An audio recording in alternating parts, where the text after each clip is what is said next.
Good morning, everybody. I am Dr. Nitin Doshi, Professor in Neurology with teaching experience of 25 years.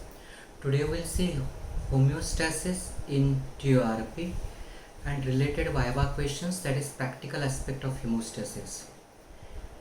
In real operation, the resection and the homeostasis goes hand in hand. The basic surgical principle of any surgery is immediate homeostasis. That is, any transected vessel should be immediately closed by coagulative closure. The same principle is applied in the transurethral surgery because the adequate homeostasis is the basic fundamental rule for the successful TURP.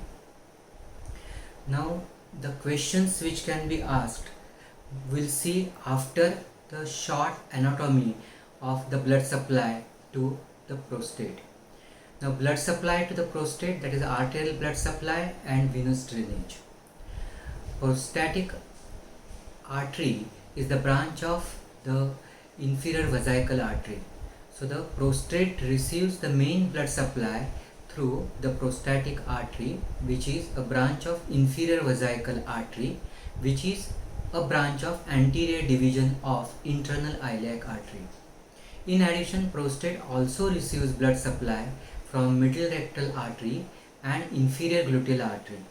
These two branches, that is middle rectal artery and inferior gluteal artery, also are branches of anterior division of internal iliac artery. The inferior vesical artery not only gives blood supply to the prostate through prostatic artery, but it also supplies blood to the lower part of the ureter, base of the bladder and seminal vesicle. The prostatic artery, which is a branch of inferior vesical artery, in turn divides into outer and inner. That is, outer group of branches called capsular artery and the inner group called urethral branches. The outer capsular branches penetrate the capsule at right angle and supply the outer part of the gland, while the inner branches, that is the urethral branches, they supply the inner periurethral gland and the bladder neck. As per the flocks, the prostatic arteries, that is the branches of the main prostatic artery, enter the prostate at bladder neck, that is prostatovesical junction, at 5 o'clock, 7 o'clock, 11 o'clock and 1 o'clock. Thus, prostate receives its main blood supply at 5 o'clock, 7 o'clock, 11 o'clock and 1 o'clock position. So during the resection of anterior part of the lobe, even if there is very minimal adenomatous tissue, one has to be careful due to presence of major blood vessels present at 11 o'clock and 1 o'clock position. Now comes the venous drainage. The deep dorsal vein of the penis leaves penis below Buck's fascia. Then it enters pelvis and after penetrating the urogenital diaphragm, deep dorsal vein of the penis trifurcates into the three branches or the three tributaries, namely in the center, superficial branch of deep dorsal vein, which is present between the two puboprostatic ligaments in the center of prostate and then ascends over the bladder neck, and two lateral periprostatic venous plexus of Santorini, that is right and left. Prostatic veins drain into this right and left periprostatic venous plexus of Santorini. The periprostatic venous plexus of Santorini has got free communication even with the vesical plexus. Prostate receives its blood supply as well as autonomic innervation between visceral and parietal layer of pelvic fascia. Now the questions which can be asked are, Doctor, why don't you finish resection first completely and then achieve homeostasis? In other words, what is the rationale behind immediate homeostasis? The answer will be, sir, the basic surgical principle of any surgery is immediate homeostasis. Because if the homeostasis is not achieved immediately, then because of the bleeding, it will result into the unnecessary and preventable blood loss. So this blood loss is particularly quite significant if it is a large adenoma, because in case of large adenoma, even the minimal blood loss but from multiple branches, by summation of this all blood loss will be a significant blood loss which can result into hypotension. Also, because of the bleeding, there is deterioration of field of vision. Because of the continuing of the bleeding, there is a formation of coagulum in the bladder and in the field of resection. Because of formation of coagulum in the field of resection, the orientation is deteriorated. Thus, because of continuing bleeding, there will be deterioration of field of vision and the orientation, which will hamper your safe progress of the resection. If the immediate principle of homeostasis is not followed, then it will result into a formation of coagulum with continuing blood under that coagulum, and so at the end there will be significant blood loss causing hypotension.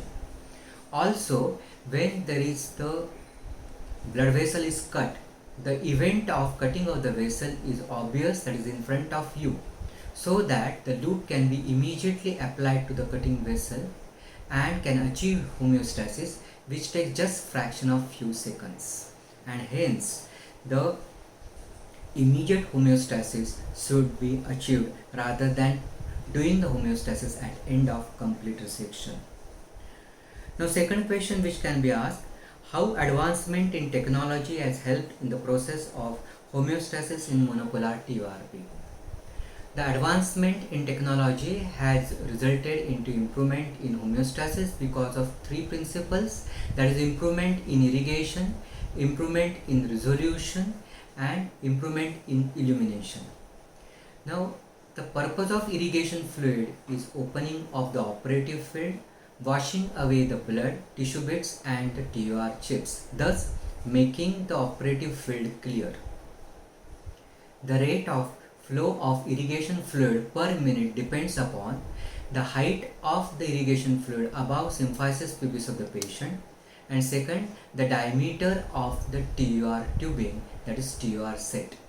This TUR set is attached to the inlet port channel present on the inner tube of continuous irrigation Escherichia sheath. So, this point of inlet port present on the inner tube of the Escherichia sheath is the narrowest point. However, in case of the modern resectoscope, the irrigation power is so well that in fact in absence of major bleeding, so much of irrigation of the fluid is not required. The excellent irrigation power is such that the visibility is maintained in spite of profuse bleeding, that is even if there are presence of 3 or major bleeders, still the vision can be maintained. Second, because of the Hopkins rod lens optical system, there is better picture of the operative field, that is because of improved resolution power because of the Hopkins rod lens optical system, as well as due to availability of the thick quad light which contains individual glass fibers, thereby improved illumination. Thus, improvement in the irrigation power, improvement in the resolution power of the telescope, and improvement in the illumination power of the quad light. Even the lumen of any transected vessel in the resection field can be found, and thus one can achieve the coagulation. Thus, the advancement in the technology has helped in the process of homeostasis. Now, next question: when you activate coagulating current, how homeostasis is achieved, or how coagulation current works? When high frequency current of the coagulant current is activated, it is delivered in terms of pulses. In case of cutting current, when you apply the sudden rise of temperature resulting into disruption of the cell, but this does not happen in case of the coagulating current. Rather than sudden rise in temperature, there is the dissipation of the heat from the cell membrane, causing the denaturation and disintegration of the tissue. This results into disintegration of the reticular disintegration of the elastic coat present in the arterial wall. Because of this reticular disintegration of the elastic coat of the arterial wall, the wall now bulges into the lumen, which is bleeding, that seals it firmly so as to achieve coagulation. Now the next question which can be asked, how Nesbit's principle of TORP is effective in achieving good homeostasis. The Nesbit's principle of TORP is based on making marking trench by single cut technique, that is taking multiple cuts going from superficial to deep till you reach the capsule. During this process, one exposes the capsular vessels which are controlled.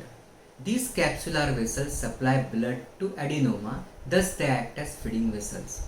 So when you control the capsular vessels to begin with, means the feeding vessels of the adenoma are controlled to begin with. That is, before the resection has started, the adenoma has been devascularized. Since the adenoma is devascularized, this devascularized adenoma can be resected easily, rapidly, with rapid sequence serial cutting without much blood loss. And thus, Nesbit's principle of TORP is effective in achieving good homeostasis. The next question which can be asked, intraoperative bleeding is either arterial or venous. While doing TORP, when you will say it is an arterial bleeding and not venous bleeding.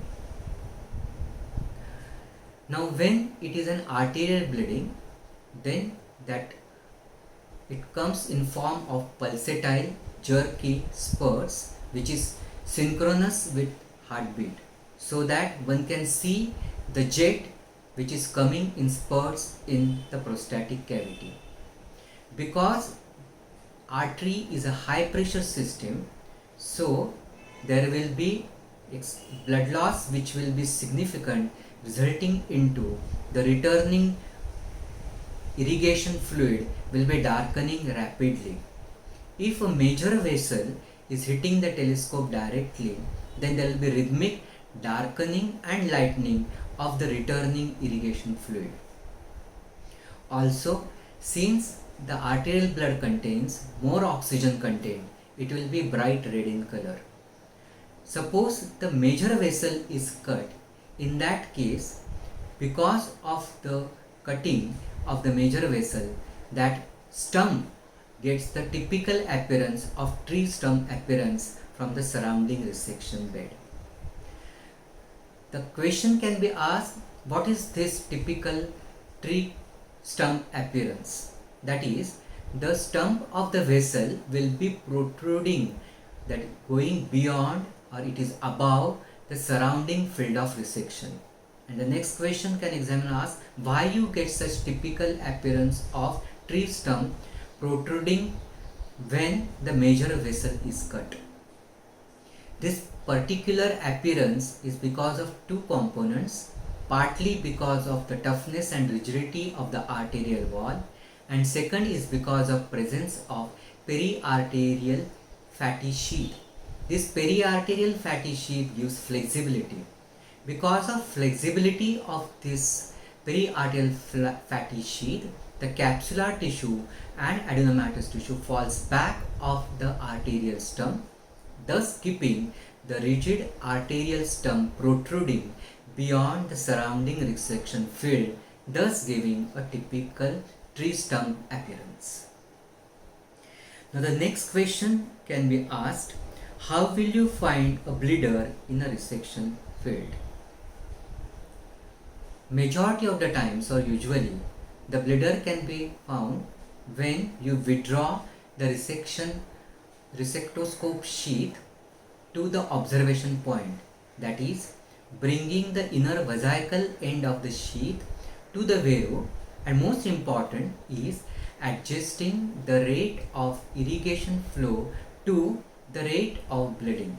That is, you reduce the rate of irrigation to minimum when the rate of bleeding is slow or minimum. which will happen when there is a smaller blood vessel is cut. On the other hand, if the rate of bleeding is profuse, that is there is a maximum blood bleeding, then the rate of irrigation should be also increased to maximum, which can be done temporarily by increasing the height of irrigation above the symphysis pubis more than even 60, just for finding the vessel. Now once you adjust the rate of irrigation to the rate of bleeding, then you can get the jet of the blood.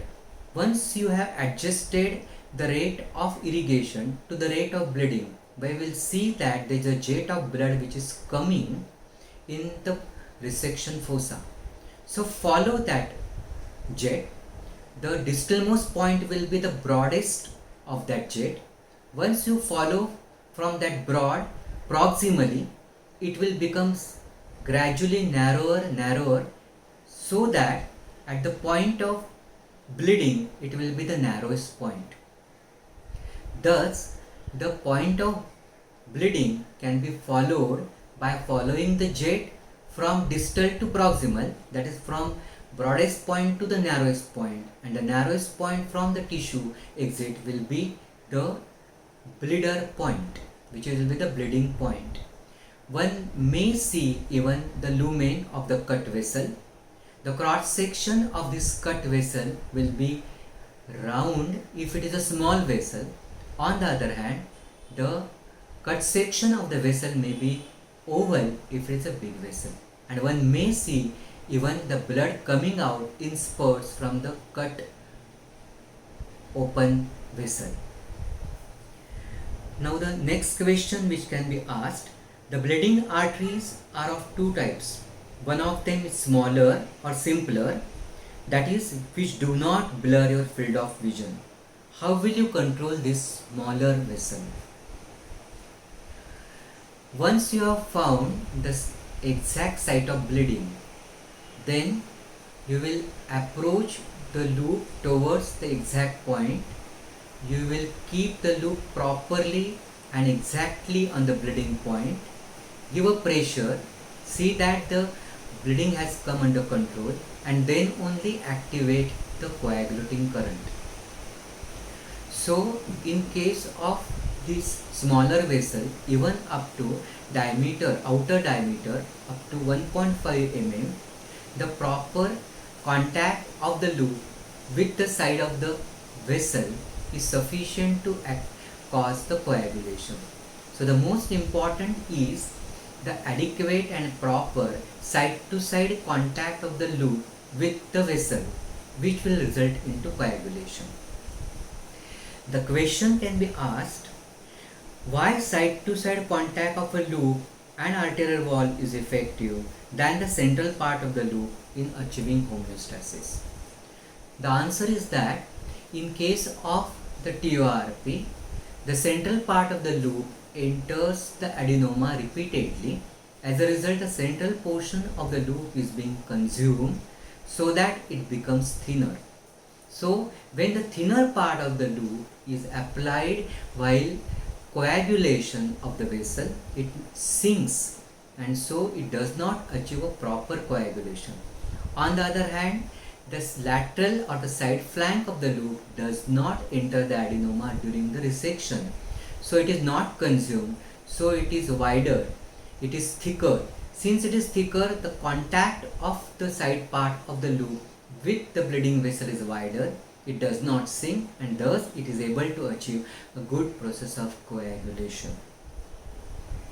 Now, second type of bleeding artery is a larger artery and usually present at 5 o'clock, 7 o'clock, 11 o'clock and 1 o'clock position. How will you control these vessels?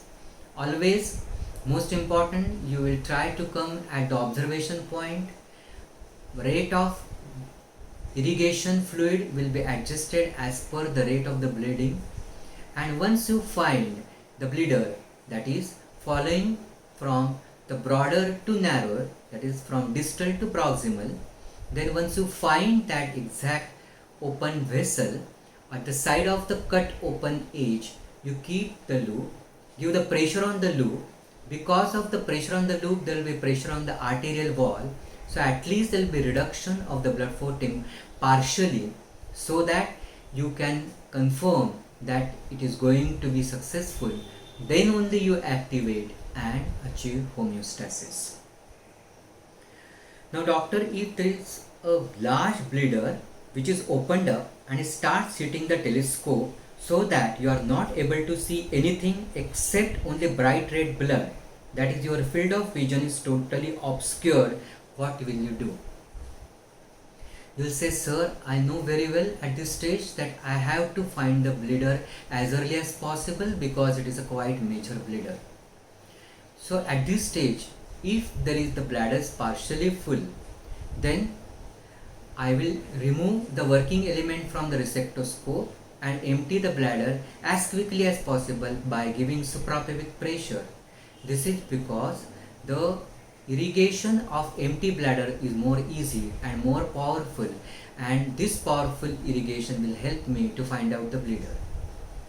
Second, temporarily, in order to improve the finding of the vessel, I will increase the height of irrigation. While removing the electrotome, that is the working element, I will keep in mind that I will not change the direction of the inner end of the resectoscope from where the bleeding has started, so that as soon as I enter into the bladder by attaching the electrotome and increasing the height of irrigation, I will not waste any time, but I will find the bleeder, and if I find the bleeder, I can be able to coagulate. In case I am not able to find the bleeder, I will come back to Veru. Then I will follow the principle of start and stop technique. What is stop and start technique? That is, I have to see from exact which side the bleeding is coming. So when I stop, there will be reduction in the irrigation. Gradually I will reduce the irrigation, so the bleeding will start. So you know from where the bleeding is coming. Once I know the site, I will jet of the blood will be followed backwards, that is from distalmost point to the proximal point where it is narrowest, and I will follow this principle of stop and start technique repeatedly till I progress from distal to proximal end of the jet, that is from the broader point to the narrowest. The narrowest point will be the point of exit of the bleeding point from the tissue. I will achieve the homeostasis. Now in this case, suppose it happens that you are able to locate, in spite of repeated stop and start technique, you are just able to locate the site from which the bleeding is coming, but still the exact exit point or exact bleeding point is not able to be seen. Then what will you do? Then when you will come back to Veru, adjust the rate of irrigation to the rate of bleeding when you are following towards that site. Now you will advance the loop, and the cause of blinding is the bleeder is a major bleeder and hitting directly to the telescope. So what you want, that if it is hitting directly to the telescope, the direction of bleeder should change. So you advance the loop and you will glide or slide the loop over the resected fossa from the bleeding is coming. Since you are gliding or sliding over that resected prostatic fossa, the bleeder which is hitting directly into the telescope and hence blinding your vision, the direction of jet of blood is changed. As a result, one will be able to find the site and will be able to achieve homeostasis. Now next question which can be asked, what is rebound bleeding? Now rebound bleeding here, usually again it is found in case of the major bleeders, that is at 5 o'clock, 7 o'clock, 11 o'clock and 1 o'clock, where there is a very powerful jet of blood from the major bleeder, and this powerful jet of blood is hitting the opposite wall and from that it is getting bounced off. And when the blood is getting bounced off from the opposite wall, the operating surgeon is getting wrong impression that the bleeding is coming from the side from where it is getting bounced off, that is from the opposite wall. That for example, if there is a major bleeder at 11 o'clock, then it is hitting and getting bounced off at 5 o'clock. So the operating surgeon will get a wrong impression, that is the bleeder is at 5 o'clock. On the other hand, if there is a major vessel at 7 o'clock, then the bleeder is hitting and getting bounced off from the 1 o'clock position, and so the operating surgeon will get a wrong impression that the bleeder is at 1 o'clock. So what one will you do? The answer is, I would like to rotate to see from where it is getting bounced off and where is the exact site. In case just by axial rotation one is not able to find the site of bleeder and from where it is getting bounced off, come back to Veru, actually rotate, adjust the rate of irrigation to the rate of bleeding, and then because of axial rotation one will exactly know the site of bleeding and the site from where it is getting bounced off. Next question. Suppose when irrigation fluid is flowing, vision is clear, but when bladder is drained, the draining fluid is heavily blood stained. What are the causes of it? So when the irrigation fluid is going, the vision is clear, but when the electrotome is removed and the bladder is drained, it is heavily blood stained. There are two causes. One, it is either a venous bleeder, or second, there are major bleeders which are present at bladder neck at 5 o'clock, 7 o'clock, 11 o'clock, 1 o'clock position, and these major bleeders are bleeding directly in the bladder. The question can be asked by the examiner. Suppose if it is due to major arteries bleeding directly into bladder, what will you do? Sir, since I know that there are major bleeders at bladder neck, so I will take my telescope near the bladder neck and then I will examine the bladder neck in sector wise. That is, initially I will rotate to observe 12 o'clock, then I will rotate from 12 o'clock to 3 o'clock sector, then come back from 3 o'clock to 12 o'clock, and then again I will go from 12 o'clock to 9 o'clock. Thus upper sector is examined. Similarly, I will do the examination of lower sector, that is from 3 to 6 and 6 to 9. During this examination, I will move the telescope in and out. I will keep on changing the rate of irrigation as per the rate of bleeding, and if I have resected the median lobe, I will also examine the area from where the median lobe is resected, because many times the median lobe is present between 5 and 7 o'clock and there may be the bleeder located at that point. Now next question which can be asked, suppose you realize that there is a major bleeder on the roof or ventral part of the bladder neck, but you are not able to exactly find the bleeder. What can be the cause and what will you do? Sir, when I know that there is a bleeder which is coming somewhere from the roof, that is the ventral part of the bladder neck, but I am not able to find, then the cause why I am not able to find is the withdrawal of the cut end of the artery from the field of vision, and this will happen when the bladder is full. So I have to empty the bladder. So I will remove the electrotome, but keeping in mind that the inner end of the vesical end I will not change.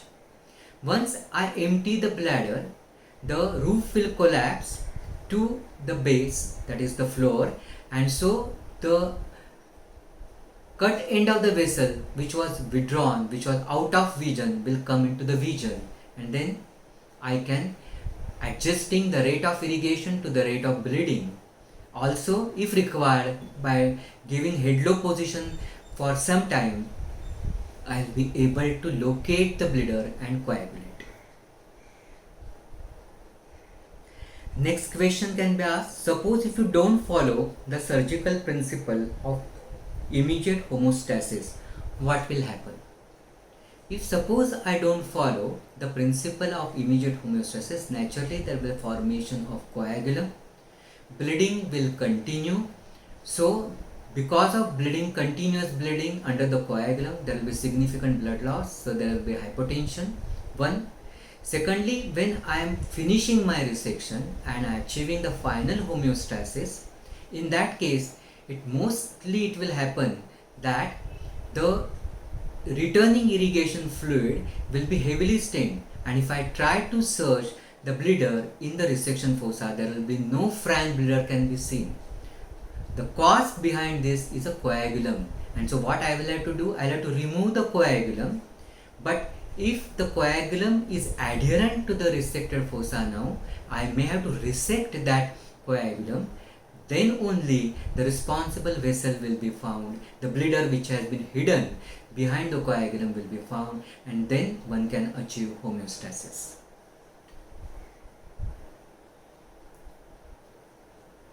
Next question. Suppose while performing TURP in field of resection, you can locate only the site of bleeding, but exact bleeding point you are not able to locate. What will be the cause and what will you do? Always you will try to see that you will come to the observation point, you will adjust the rate of irrigation to the rate of bleeding, you will adjust the irrigation, you will do the start and stop technique. You will still, if you are not able to get the site, and if you locate only the site but not the exact bleeding point, then the cause can be the bleeder present behind the unresected site. That is, the part of the lobe which is present, partly it is resected and the bleeder is behind that unresected lobe. And so if you blindly coagulate that area where the bleeder is actually underneath that unresected area, it will be like firing in the dark.